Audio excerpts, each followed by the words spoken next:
O programa anuncia o fato em foco. Varre, varre, varre, varre, vassourinha. Varre, varre a bandalheira. O povo já está cansado de sofrer dessa maneira. Jânio Quadros, a esperança desse povo abandonado. Jânio venceu as eleições, mas renunciou ao cargo 7 meses depois. E atenção, atenção, ouvintes. O senhor Jânio Quadros acaba de renunciar à presidência da República. O presidente enviou carta ao presidente do Congresso Nacional comunicando sua decisão de deixar o governo. Quem deveria assumir a presidência era o vice-presidente João Goulart, mais conhecido como Jango.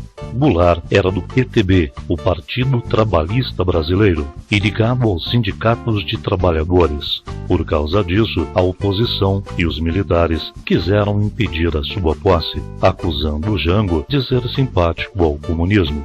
Porém, João Goulart foi apoiado pelo então governador do Rio Grande do Sul, Leonel Brizola, também do PTB. Muitos políticos temiam que a briga entre Brizola e os adversários de Jango provocasse uma guerra civil. Para impedir que isso acontecesse, o Congresso Nacional aceitou dar posse a Jango, mas retirou dele alguns poderes. Assim, foi instituído o parlamentarismo, regime no qual o chefe de governo é o primeiro-ministro nomeado pelo Congresso e não o presidente da República. Sabem os partidos políticos, sabem os parlamentares, sabem todos que, inclusive por temperamento, inclino-me mais a unir do que a dividir. Em 1963, houve um plebiscito para decidir se o regime parlamentarista deveria continuar ou se o Brasil deveria voltar ao presidencialismo. A maioria dos eleitores votou pelo presidencialismo. Fortalecido pelo plebiscito, Jango procurou promover uma série de reformas na sociedade e na economia. Entre as medidas propostas se destacavam as reformas agrária, urbana e tributária, além da nacionalização de empresas estrangeiras nas áreas de serviços como telefonia e energia. Trabalhadores do campo já poderão então ver concretizada, embora em parte, a sua mais sentida e justa reivindicação, aquela que dará um pedaço de terra fácil para ele trabalhar.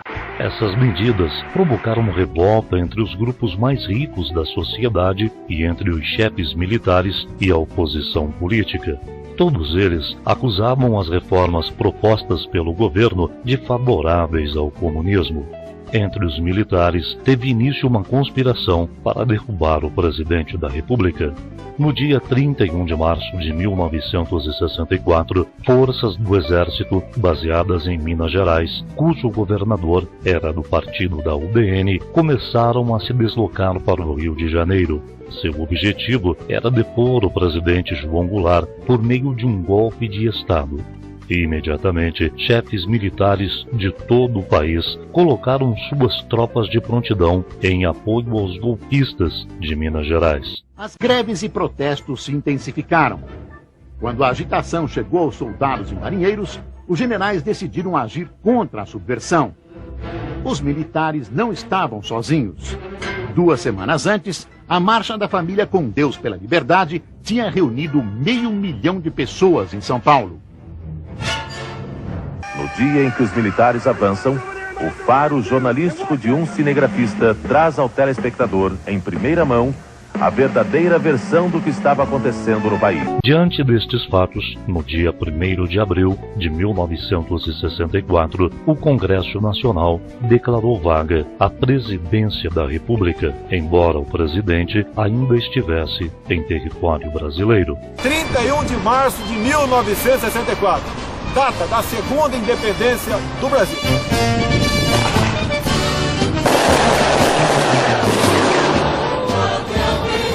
O grande líder da esquerda, Luiz Carlos Prestes, em 63, já disse em seminário de apoio a Cuba que o seu grande sonho era fazer com que o Brasil seguisse o exemplo da nação de Fidel Castro. Este sonho não se concretizou. A nossa liberdade e a nossa democracia devemos, em especial, aos militares que evitaram que o Brasil fosse comunizado em 1964. Parabéns aos militares, às mulheres nas ruas, à Igreja Católica, à grande mídia que evitaram, em 1964, que o Brasil se transformasse num satélite da União Soviética. Devemos essa nossa liberdade e essa democracia a estes, tão atacados hoje em dia por aqueles que ainda lutam para impor a ditadura do proletariado. Brasil acima de tudo!